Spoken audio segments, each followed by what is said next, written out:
SIR শুনানি ঘিরে বিপাকে পড়ে যায় শ্রমিকরা। কাকদ্বীপের একটি বুথে ৩৮৩ জনকে নোটিশ। বুথের অধিকাংশ ভোটার ভিন রাজ্যে কর্মরত। নোটিশ পেয়ে কাজ ছেড়ে বাংলায় ফিরতে বাধ্য হচ্ছেন অনেকেই। শুধু শুনানিতে হাজিরা দিতে গিয়ে যাতায়াত ও কাজের ক্ষতি মিলিয়ে বিপুল অর্থ খরচ হচ্ছে। কেউ ধার করে দেশে ফিরেছেন, কেউ আবার কয়েক মাসের মধ্যে বেতন ছেড়ে দিতে বাধ্য হয়েছেন। মানুষ প্রধান রয়েছেন ফোন লাইনে। মানুষ, কি জানা যাচ্ছে এ বিষয়ে? ভিন রাজ্যে যারা কর্মরত অধিকাংশ ভোটার কি বলছেন তারা? দেখো ভাস্কর, তোমাকে প্রথমে বলে রাখি, কাকদ্বীপ বিধানসভার প্রতাপাদিত্যনগর গ্রাম পঞ্চায়েতের 85 নম্বর বুথের যে 383 জনের নামে কিন্তু নোটিশ এসছে। তারা কিন্তু যে বেশিরভাগ এই যে 85 নম্বর বুথের কিন্তু অধিকাংশ মানুষ কিন্তু ভিন রাজ্যে বা বিভিন্ন দেশে পরিযায়ী শ্রমিক হিসাবে কাজ করে। তাদের নামে নোটিশ এসছে তাদের পরিবারের কাছে। তারপরেই তারা কিন্তু যে খবর পেয়ে কিন্তু যে দেশে ফিরতে শুরু করেছে।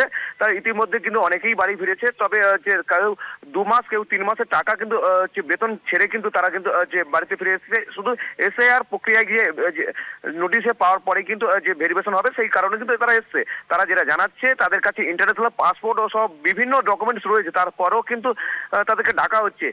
সেই প্রশ্নটা তারা তুলছে যে কিভাবে তাদেরকে ডাকা হচ্ছে।